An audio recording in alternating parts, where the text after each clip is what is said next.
Hello, everyone. Thanks for joining us. We're going to have a few minutes where people are trickling in. So while we do that, I'll get us started with some introductions. So we have a lot of familiar faces here. So hopefully to a lot of you, this is not new intros, but my name is Haley Medved-Kendrick. I'm the director of the Bronze Valley Accelerator. And we also have here with us today most of the Bronze Valley team. So you'll see them on the call and hopefully they can hop in the chat and otherwise to share information if anyone is interested. But I am the director of the Bronze Valley Accelerator that partners with Bronze Valley and Generator, a national accelerator program that is focused here in our local program here in the Bronze Valley Accelerator on underrepresented founders. And we launched in the fall. We had our first cohort of 5 teams that have gone on and already doing great things. And we hope to see more of that. And we're preparing to do that again here in a few weeks, recruiting now for our next program. So if you're interested in that, I'll drop the link in the chat of where you can find out more information there. But in addition to the formal accelerator, we have a number of other ways to be engaged. One is webinars and events like this. What we'll do once the program starts in May is we'll have a weekly webinar that covers different topics from revenue models to pitching and just about everything in between. So I'll share the link to the meetup page in the chat as well once we get started. And you can sign up there and attend any of those, and you'll hear from wonderful experts like Jonathan and Raymond here today. So feel free to let me know if you have any questions about any of the things I mentioned, and I will not stand between you and all this great information that Jonathan and Raymond are going to share with you. So we are very fortunate today to have Jonathan Murphy and Raymond James with Fortif Law Partners here with us. They are wonderful partners in our work that we do for Bronze Valley and the Accelerator, as well as for many others in the state working in economic development.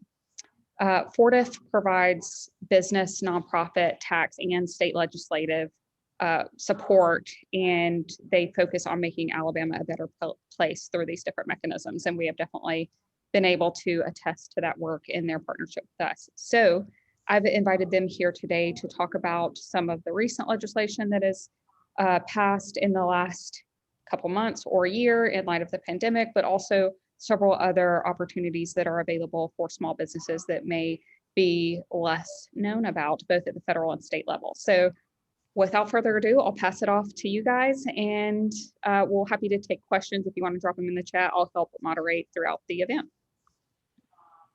Thank you, Haley.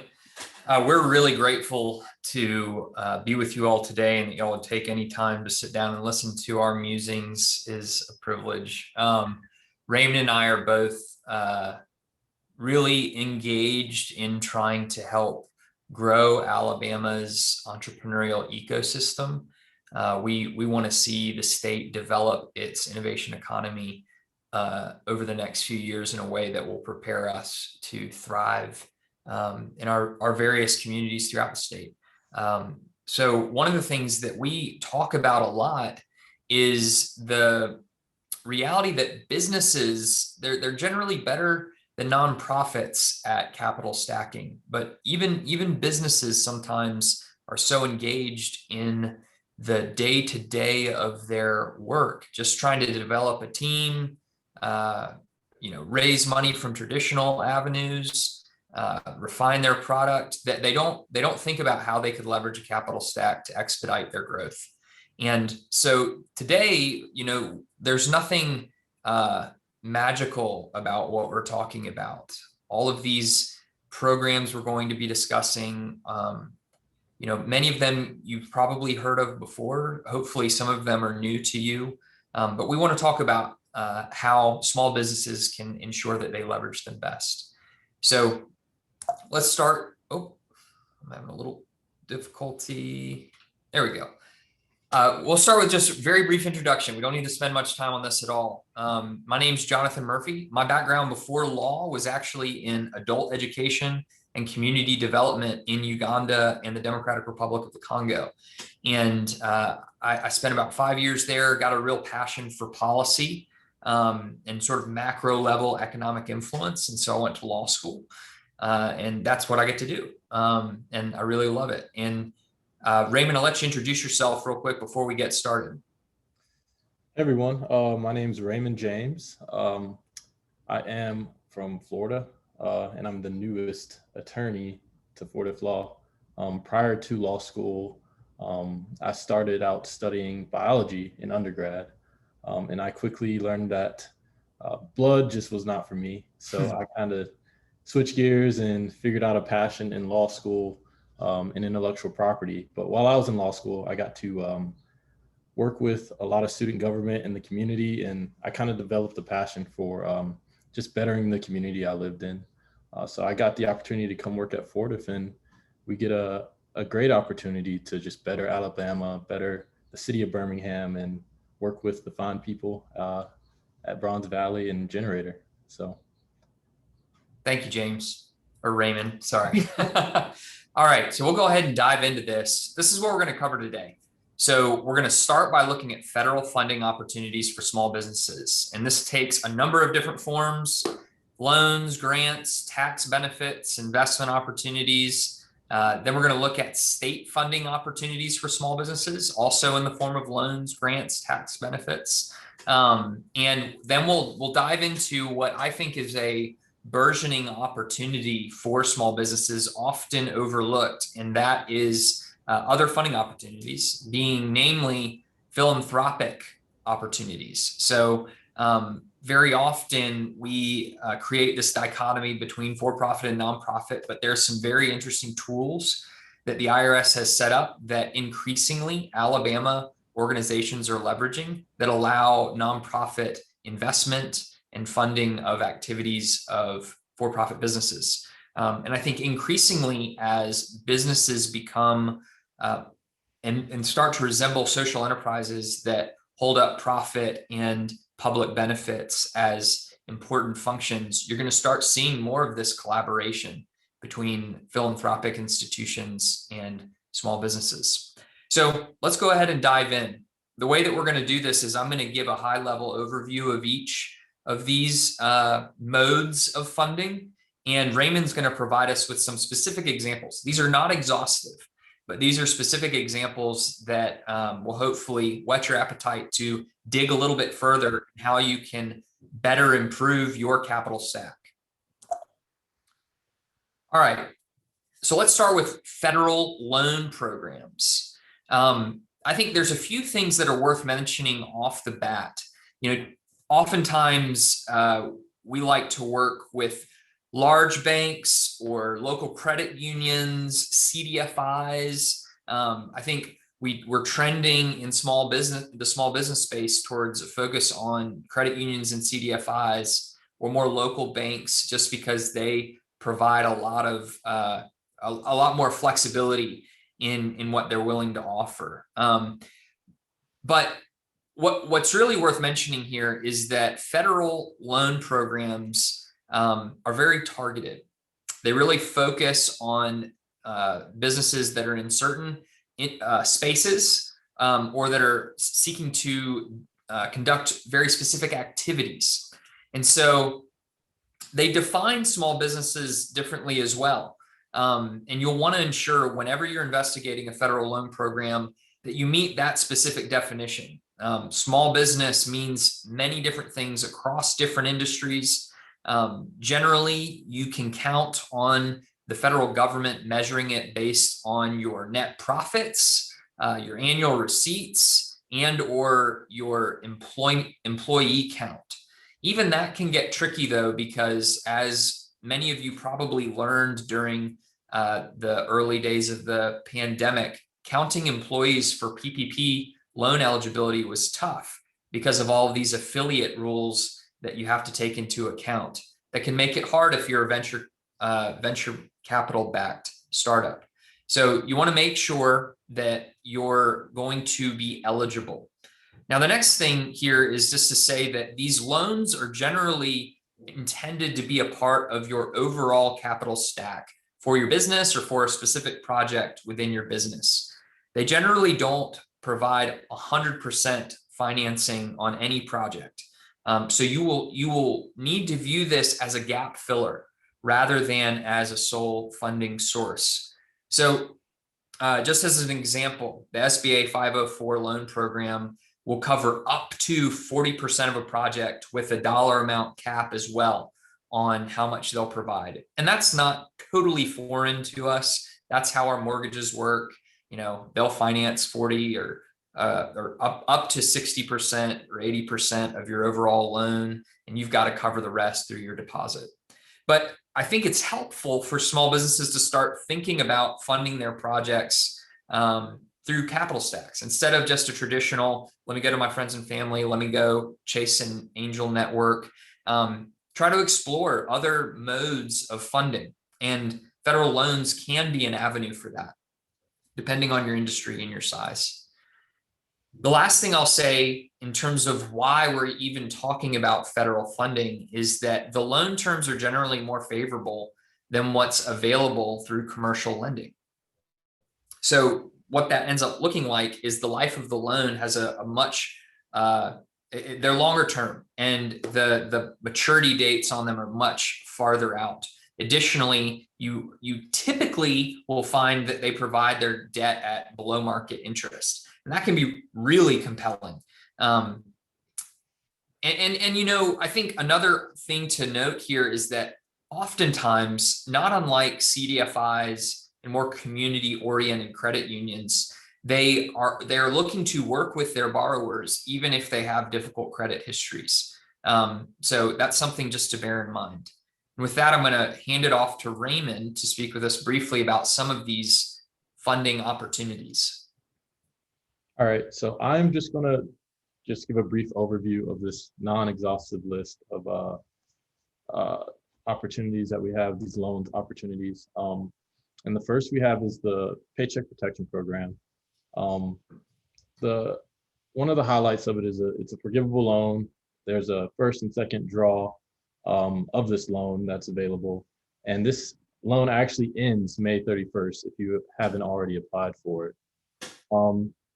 Typically, the people who are eligible for this loan are sole proprietors, independent contractors, people who are self-employed, small businesses in general, and then 501c3 nonprofits, veteran organizations, and other tribal business concerns.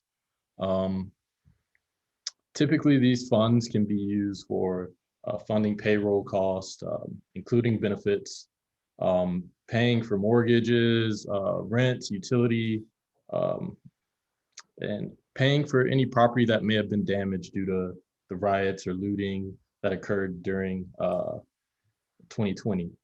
And so this is a great way to fund. Actually, one thing I forgot to mention is that these loans, they are forgivable if employee and compensation levels are maintained. The loan proceeds are spent on payroll costs and other eligible expenses, and at least 60% of those proceeds are spent on payroll costs. So this is a great way to kind of get extra money for your business, and if you use it correctly, it could be forgiven by the federal government. The next one I want to look at is SBA Emergency Injury Disaster Loans. These loans are not forgivable, and increased loan amounts are available this week, starting April 6th, actually, starting at $500,000 from $150,000. And there was a $10,000 advance that's no longer available. Some of the highlights on this loan, sorry, excuse me one second. Some of the highlights for this loan is that small business owners and qualified agricultural businesses, if we have any here, are available to apply for this loan.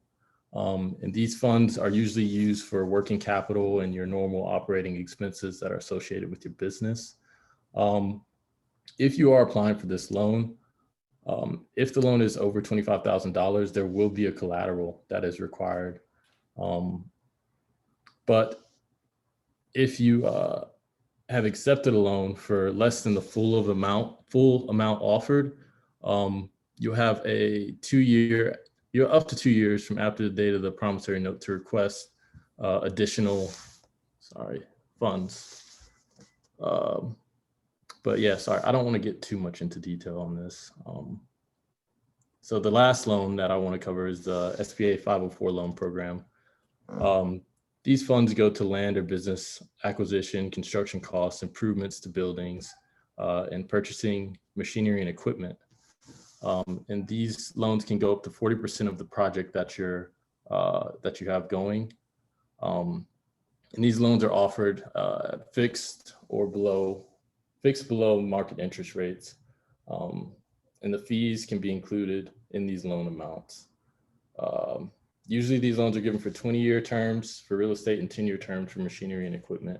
And the individuals who are eligible for these loans are businesses that operate as for-profit companies in the US.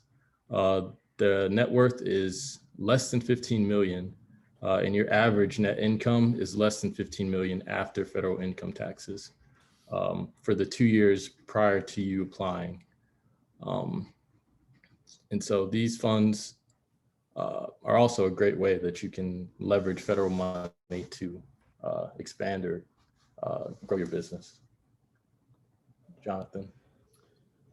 Great. We've got a few questions in the chat. I'll jump in with one. It seems like we have a couple people on the call representing nonprofits. And I heard you mention PPP is available for nonprofits. The SBA 504 is not. I missed the middle one in between if nonprofits are eligible. And then just in general, as we continue this conversation, highlighting which are available for nonprofits would be great for our audience. Sure. So EIDL loans are available to nonprofit organizations, and significantly, they clarified that they're actually available to 501c6s as well in recent regulations. So that is important, particularly if you're dealing with COVID-related financial issues. So we'll make a point to mention that for sure. And I would also say that generally nonprofits are going to be eligible for more federal funding than for-profit businesses are. And that's certainly true in the context of grants, but it's absolutely the case as well in the context of loans. Now, there are some programs that are targeting for-profit businesses specifically. And beyond that, small businesses specifically, depending on their definition of what that means. Any other questions we can answer real quick before we move on?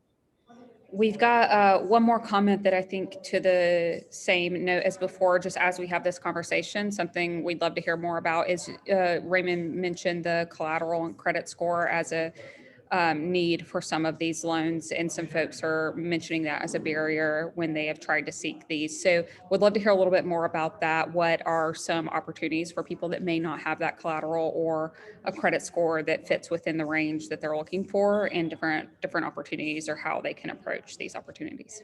Certainly. I would say to that can be a hindrance under some of these programs for sure. I think that in some cases, their restrictions are not as stringent as you might find at a traditional big box bank.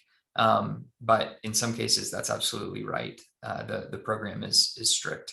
I would also commend to folks the concept of loan guarantees not coming directly from you personally, requiring you to put up your house in order to finance your business, but in partnership with some of those community-minded credit unions and CDFIs I was talking about.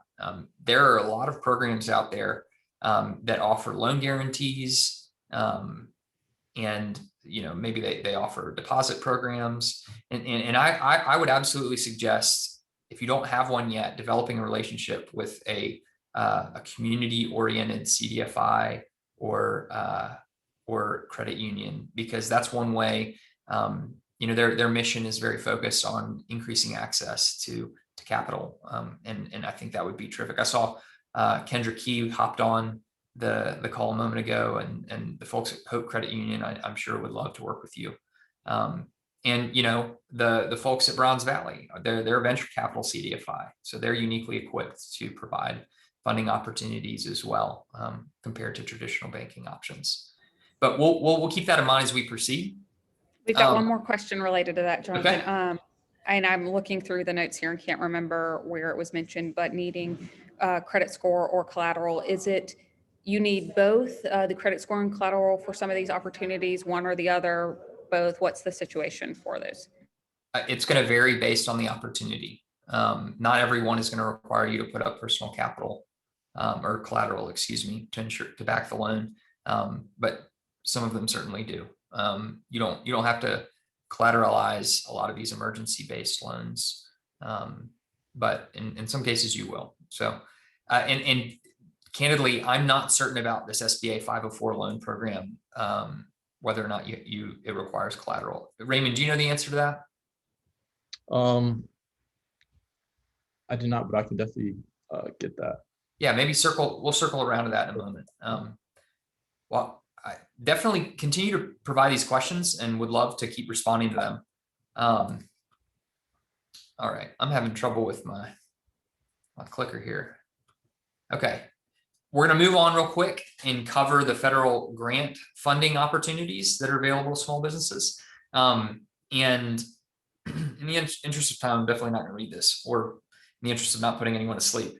But generally, these grants are targeting, similar to the loans, they're targeting specific industries that they want to grow, or they're targeting specific types of activities that they want to see increase. That could be research and development. It could be global competitiveness and increase of exports, or it could be, specific technologies that they would like to see innovation in.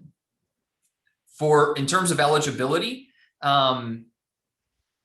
it is more commonly the case that if you apply as a public-private partnership or in collaboration with another nonprofit, that you will receive funding. And that's because a lot of these grant funding opportunities do not list for-profit entities as eligible applicants. But that doesn't mean you can't participate or can't receive funding under the award. And a lot of people assume that there's no path for them to receive funding under these grant programs, when in fact, there's a lot of opportunity beyond, business to business service providers serving nonprofits or government entities that are the recipients of grant money.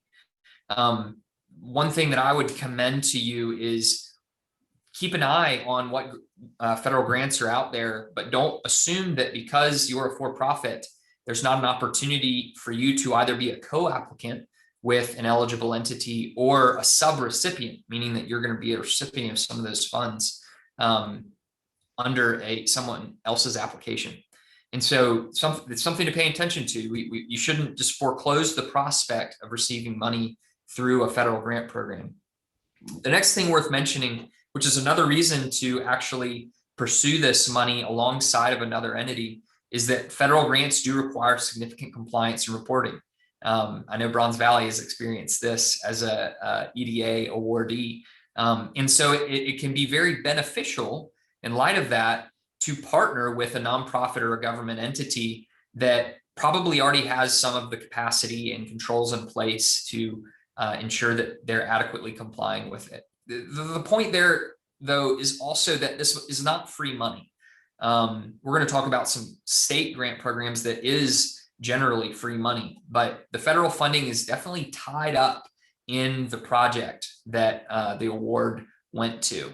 But, this is also an opportunity in terms of developing your client base to think about nonprofits as a potential customer. They're going to need private partners to help them implement their grant requirements. They're going to have to hit certain metrics, and very few nonprofits are actually doing all of that work themselves. They're engaging other parties to help them hit their targets. So something to think about. And strategically, if you want to position yourself for this, go ahead and set up what's called a DUNS number, a Duns and Bradstreet number. It's an identifier that you need in order to get federal money or contracts.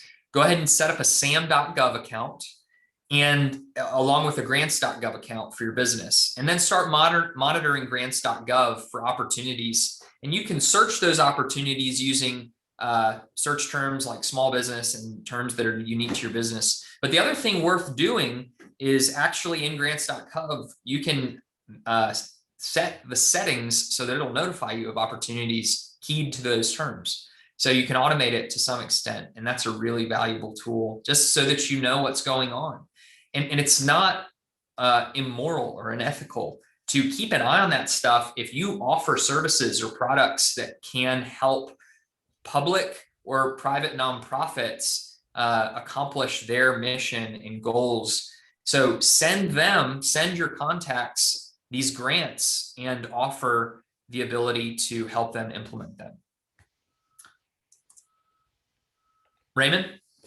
Yeah. So as far as specific examples of these grants go, we provided some grants that are, I guess, more tailored to both the business and technology side and innovation side, as well as vendors who are promoters or have live venues, movie theaters, things like that, and restaurants. So these first two go towards that more so. And the first one is the Shuttered Venue Operators Grant.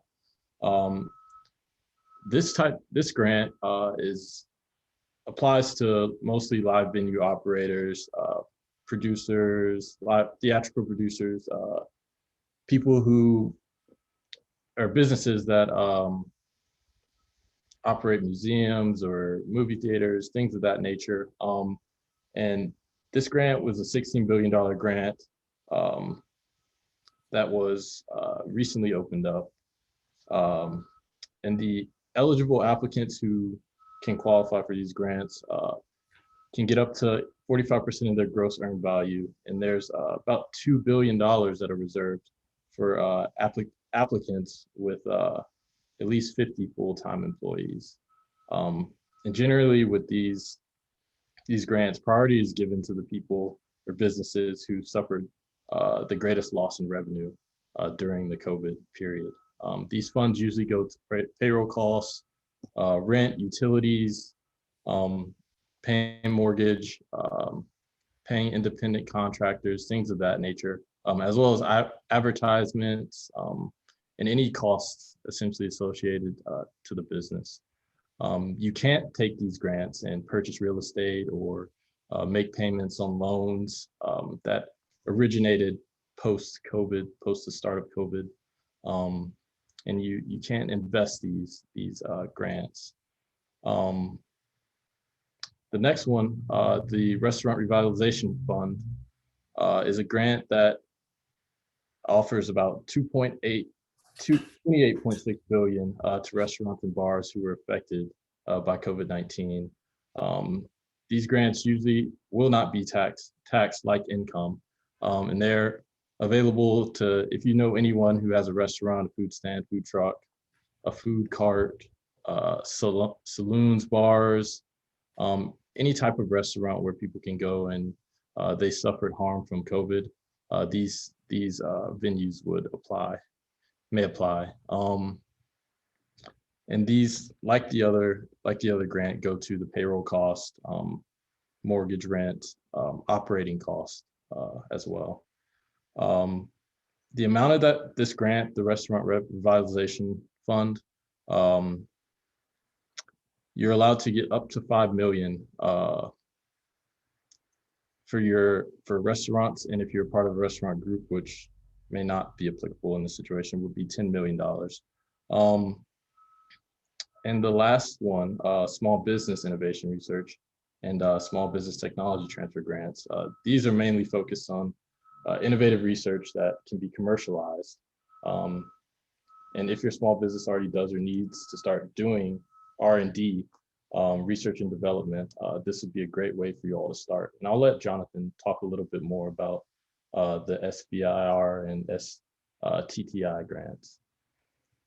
Sure, Raymond. So one of the more interesting things about this, I imagine that most of y'all are familiar with SBIR and STTR, but right now there's actually a bill in the state legislature that is focused on creating a state match for this money. So effectively, if you're engaged in this work, if you're doing innovation-based research that you're hoping to commercialize and make money from, you can get the federal government to pay for it. And hopefully in the coming months, the state will have created a match program that if you become a federal awardee will allow you to leverage that money even further to advance that work. Yeah, I think it's significant that Raymond mentioned that for these 2 other grants, they can go towards your operating costs. That wasn't true for the original PPP loans or EIDL loans. They were far more restricted. And so that's a great opportunity. And, you know, these, as I said before, these are not an exhaustive list of programs out there, but they should be considered as part of your company's capital stack for your ongoing operations and any particular project you're looking to take up. The questions we can answer as to this. Yeah, so we have a question related to someone that might be in the R&D process. So Raymond briefly touched on it, but what is required in terms of a business plan or strategy or specific detailed budget to seek some of these funds? Can you be early on and have some of that fuzzy, or does it need to be solidified? So I will confess immediately, I'm not an expert in applying for SBIR or STTR money. But I do know that it's a highly competitive program. And so a lot of companies that get this are operating in the defense space in Alabama. And so, you know, they're relatively sophisticated applicants. And in order to be competitive, you do need to make sure that you have good financials sketched out. You know, they're targeting small businesses. So as I understand it, there's not an expectation that you've got a history of recurring revenues that can validate it, but you will need to validate your ability to conduct the research in a way that would be of interest to the federal government. Their focus is really on making sure that the research that's funded can be leveraged beyond just your organization, but for other innovators as well. And do you know if partnerships are required, or can a small business apply independently? They can apply independently. Now, let me put a pin in that real quick. STTR, though, you do need to work with a research institution, which could include a public or private nonprofit college or university, or a group like Hudson Alpha. But SBIR, you can do independently. Great, thank you. That's all we've got for now for questions. Okay, great. Well, we'll keep moving on. Okay. We'll just breeze through this real quickly, and I'll cover this slide. But tax benefits. So federal tax incentive programs require close coordination with your accountant. This is my disclaimer that I'm not an accountant.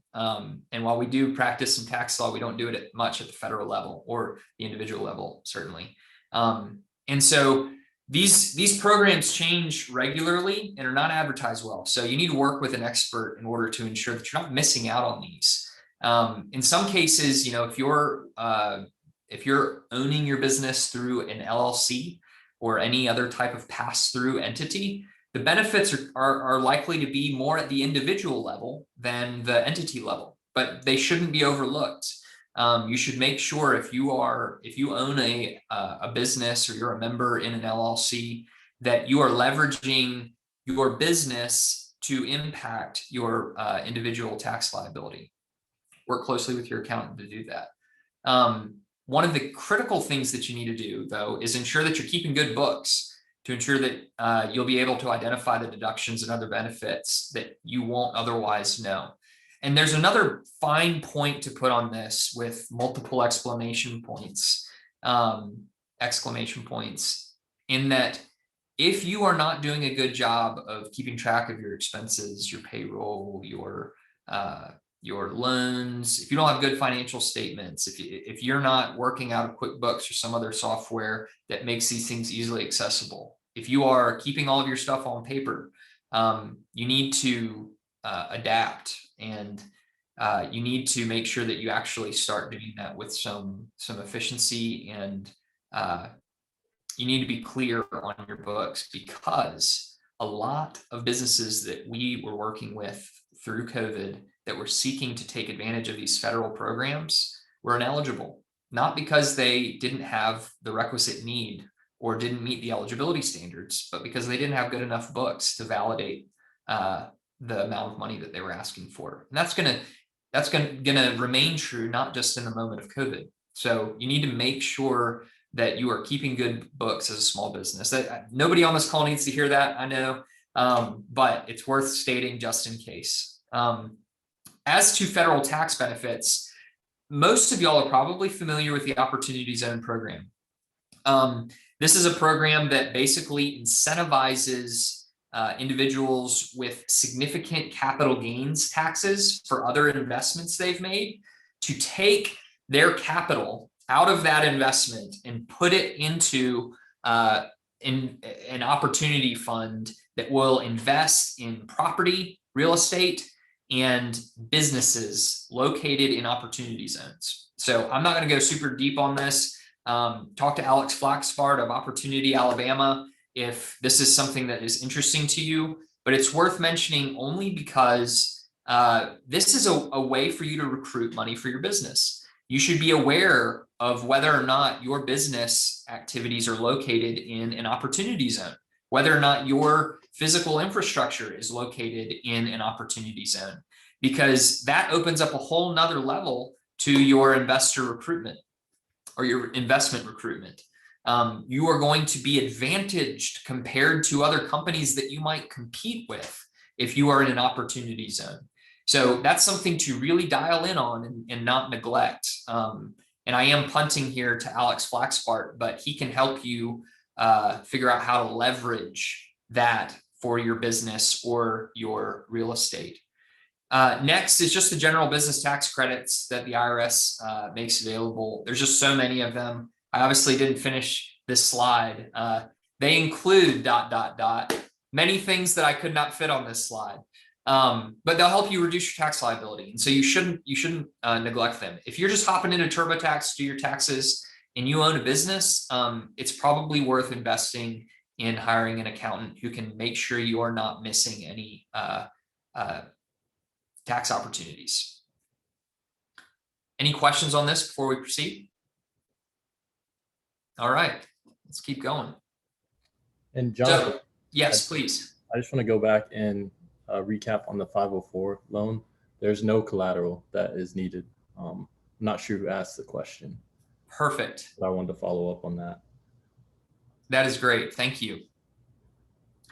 All right, so we're going to transition now from looking at federal to jumping into state. And if that isn't everything that you hoped it would be that we were looking at in federal, let me just assure you that there is a universe of other opportunities out there we haven't noted.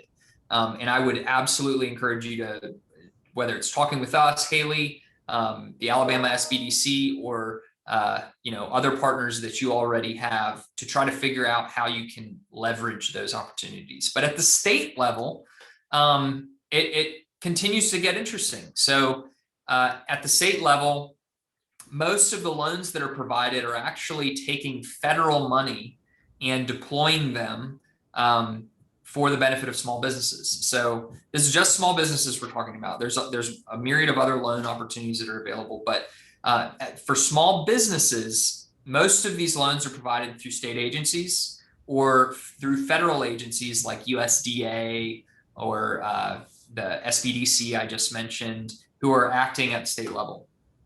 Now, just like with the federal program, the terms are generally more favorable than you could otherwise get walking into a traditional bank.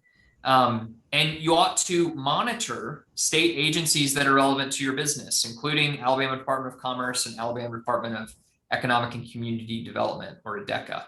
But there are others as well that will be relevant to your particular industry that you should monitor. Raymond? Yeah, so from some of these specific examples that we have of the state funding opportunities, one's Alabama Saves. It's a financing program. It has about $60 million for low interest rate loans and for people to install renewable energy systems.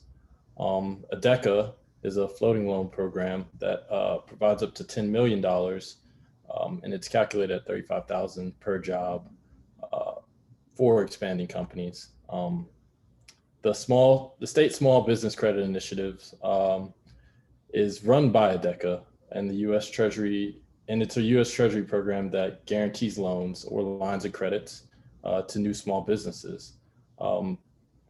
working with local banks, the SSBIC has a $5 million cap, and loan proceeds must be used for the business purposes under this particular loan. And then lastly, the USDA rural business loan opportunities. I don't know if you want to touch on this a little bit, Jonathan. Sure. Again, not an exhaustive list, but that state small business credit initiative program is really dynamic. You can see the list of things that the funds can be used for. That's a pretty broad list that should be interesting to most small businesses, particularly when they're starting up. The USDA Rural Business Loan Program opportunities are, they actually offer quite a few different types of loans.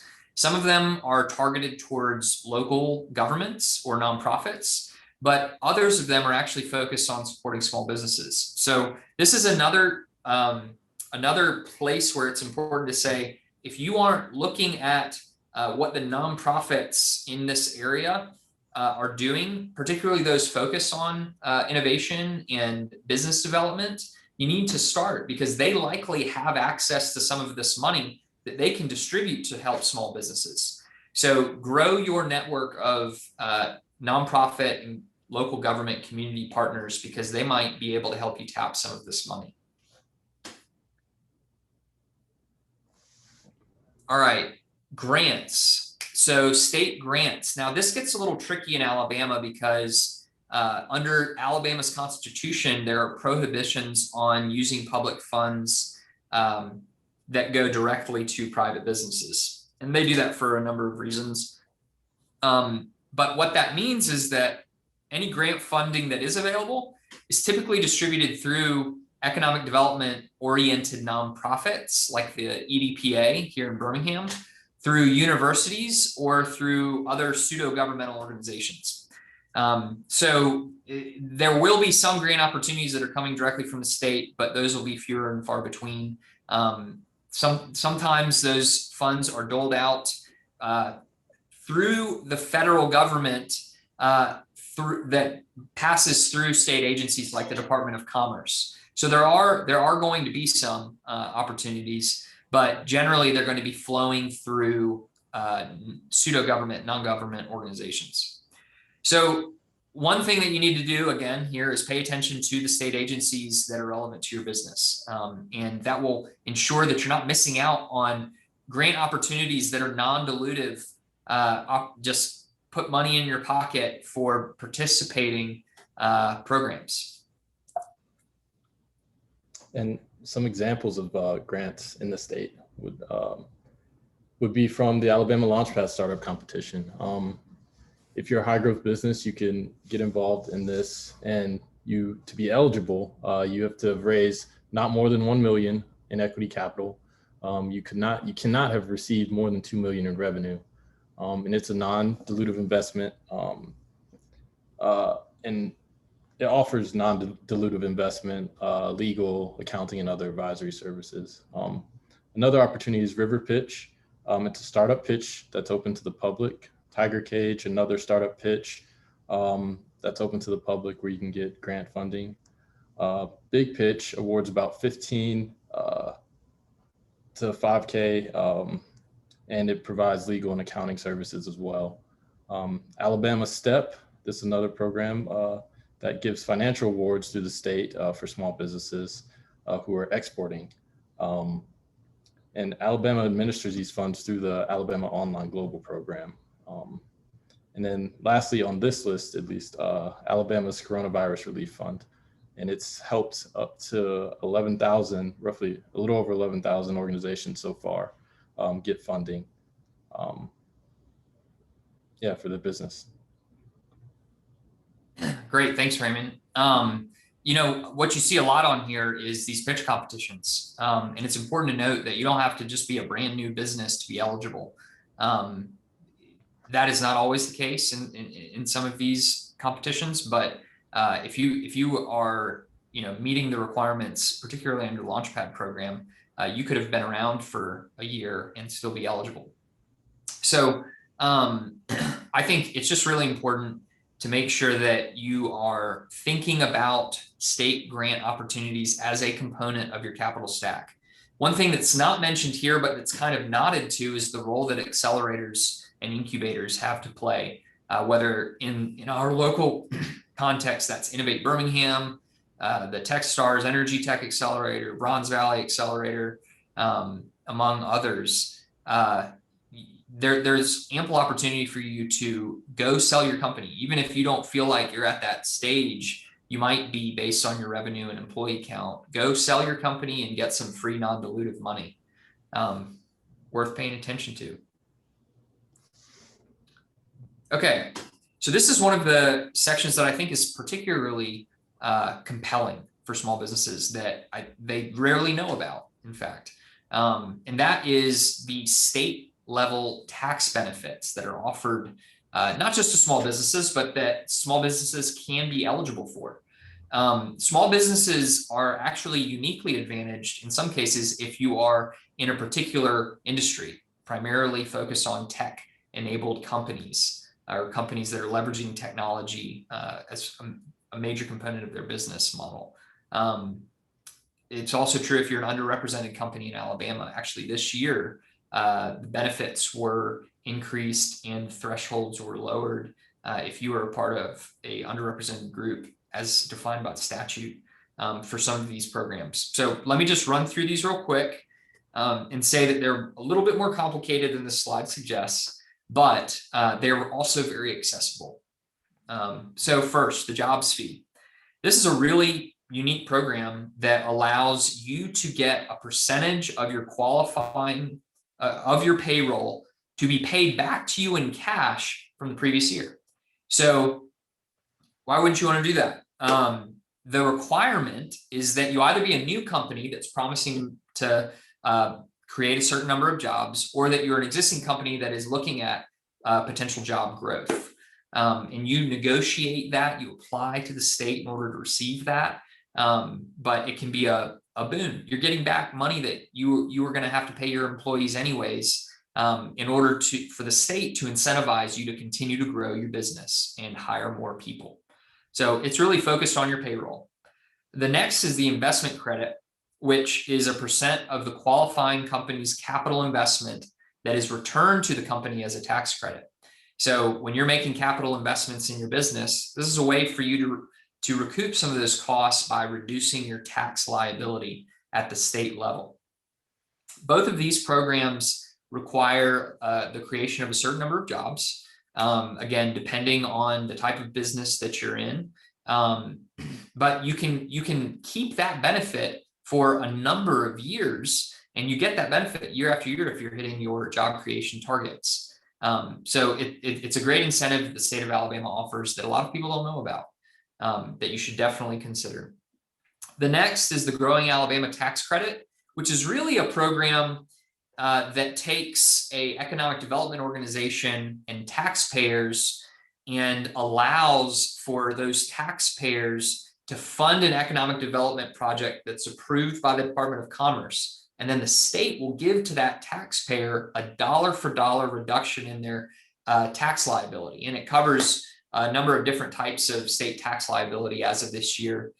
This program was actually it expired last year, but was reinstituted, reauthorized this year. And the programming that's offered through it was expanded to actually include economic development organization activities focused on increasing investments in businesses in low-income communities and providing support to underrepresented businesses. So this is something to keep your ear to the ground about, because organizations like Bronze Valley or the EDPA or you name it, are going to start pursuing some of this money and will have it to leverage for the benefit of small businesses in low-income communities and for underrepresented businesses. So pay attention to this. This is another opportunity for you to create a partnership with an economic development organization to encourage them to go chase after that money so that they can help you and your peers in the small business community.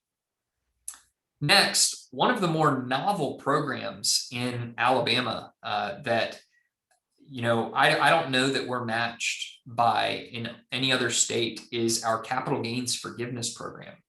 And this is remarkable. Basically, high level, if you come to Alabama and you bring enough jobs, and you stay in Alabama after you exit, you will pay 0 capital gains tax at the state level for that exit. That is huge. That means that you're retaining a large percentage of the money paid to you. You still have to pay your federal capital gains, but it's a strong incentive, one, to relocate here if you're not here, but if you are here,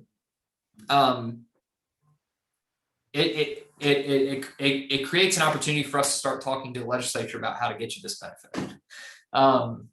So the last point here is state level opportunity zone program. One thing that we did in 2019 was take the federal benefits of capital gains forgiveness for investment in opportunity funds, and we applied it at the state level. So again, this provides you with an opportunity, if you're located in an opportunity zone, to drum up your investors, to say, hey, not only if you invest in me, not only do you get the federal capital gain benefit, you get it based on your any capital gains you have at the state level as well. So in that instance, they would have to have state level capital gains, but it can be a helpful program. So inevitably, we have not covered everything here, but the jobs fee and investment credit, I would say in particular, are really interesting programs that all small businesses in Alabama need to know about and try to leverage. We've got another question, Jonathan, I believe specifically about the capital gains forgiveness program. So can you walk us through what that requirement is to be located or have a presence in Alabama? Could a company leave and then come back and still benefit from that incentive, or what does that look like? Yeah, that is, I will say that, and I'm expressing just my personal opinion here, that we need to come up with a way so that businesses that are already here can take advantage of that benefit. If you are here and you create a high growth company that is going to exit and you're going to keep it here, we want to incentivize that. So I think that's an opportunity for us to improve Alabama's slate of incentives. But currently, you would have to be coming from another state. Now, I wouldn't say that you couldn't move away and then try to get the benefit. I think that would be, this would be a program you'd have to be applying for the benefit under. It's not automatic, and so that might not be looked at fondly, but that would be a conversation worth having, is how you might be able to take advantage of this program under existing law if you are already operating here. Because in my mind, I do think that it is in the interest of the state, if it wants to develop an innovation economy, to not just try to recruit outside innovation, but to try to incentivize it locally here in Alabama, the development of it from grassroots organizations. So that's a great question, and I think it's one that we need to explore further as a state. Great. We've got another related question. So if, say, I, Haley, live in Alabama and purchase a company in Tennessee and then relocate it here, is the business entity relocating the critical factor here, not the owner of the company's residence, or is it? So one of the requirements of the law is that at least 3 of the executives of the business have to move here. And I want to say at least 75% of the employees of the business have to be living in Alabama. I don't have the law in front of me, but I believe that that's what it requires. It also requires, I don't believe you're allowed to actually sell the business for either 2 or 3 years after bringing the business to Alabama. And you have to keep the business in Alabama for 5 years after the exit. So there are some tight restrictions around the receipt of that benefit that we'd be happy to talk with anybody about. And again, I apologize, I don't have it right in front of me. But it's a really intriguing opportunity, I think, for the right person. I don't know that anyone has taken advantage of it yet, because I don't think people know about it, or if they do, understand it. And it requires us, because of some of those restrictions, it requires a very specific fit for a company. Okay, I'm going to move on to the last slide here. And this is just my sort of shout out from the rooftops in your capital stack. Just because you're for profit doesn't mean you shouldn't be paying attention to private foundations and philanthropic investments or grants or loans. This is new to a lot of people in the philanthropic space as well. They're not aware that this is an option, but the IRS has provided specific guidance and that authorizes what I'm about to describe to you all if done appropriately. And I know the Community Foundation here in Birmingham and the Alabama Power Foundation are both the Community Foundation is exploring doing these types of investments, and the Alabama Power Foundation has actually established itself, I would say, as a leader in this impact and investing space nationally with some of the work that they've done. So how should you think about this? Well, philanthropic loans can be provided at 0% interest or below market interest, depending on the risk of the loan, to small businesses that are either doing something that's just incredibly charitable or are unable to receive funding from commercial lenders as a result of credit issues or the riskiness of the business, the inability to guarantee it. So basically what I'm saying is if you're doing something that furthers a community or economic or public benefit that aligns with the nonprofit's tax exempt purpose, they are allowed to give you a very low cost loan to enable what you're doing. And if you can tell your business's story about a particular program that you need funding for, then you can get the attention of some of these foundations. I would say you're more likely to succeed if the foundation is located in Alabama, especially in your community, but you can recruit this type of investment nationally as well. There's a lot of restrictions around PRIs for the foundation. And so they're going to require you to enter into a loan agreement that is going to tie up the way that you use that money so to ensure that it actually fulfills their tax exempt purpose. But it's a really great vehicle that we've seen a lot of success with through the Alabama Power Foundation's investments. Next is philanthropic investments, so equity investments. You can do what I just described, the program-related investment, with an equity investment as well.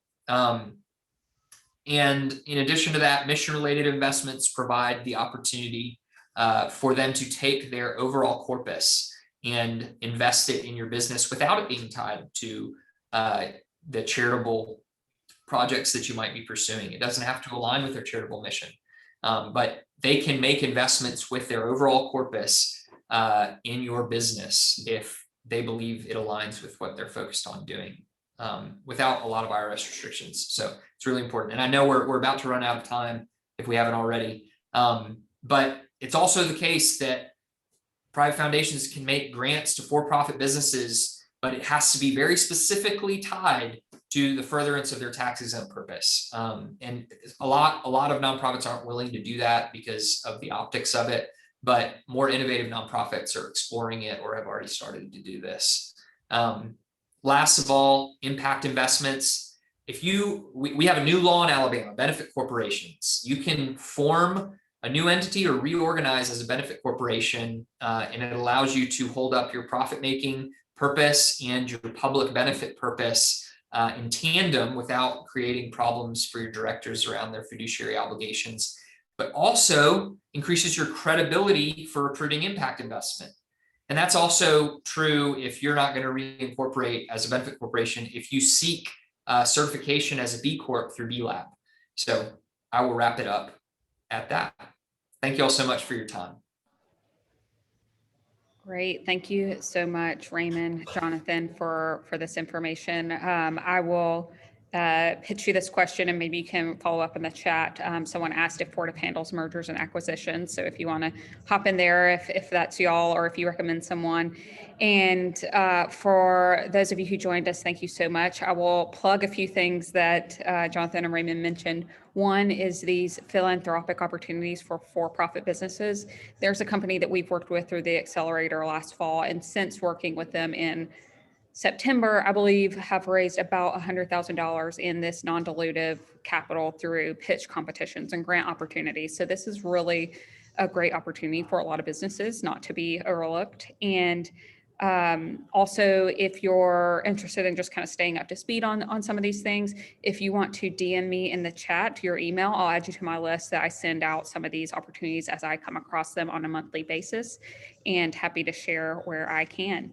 And Haley, Hoppy, yes, I will share this presentation. It is being recorded, so I'll follow up with the attendees if you registered on LinkedIn or Meetup to get you the recording. And if you did not register on one of those, if you just want to DM me your email, and Haley, I have yours, so I'll get that to you. Any final questions or comments from Raymond or Jonathan? I want to thank you all for hosting us. The big take home, if I can summarize it in one sentence, is think creatively about your capital stack. That's it. Thank you all so much. Thank you all.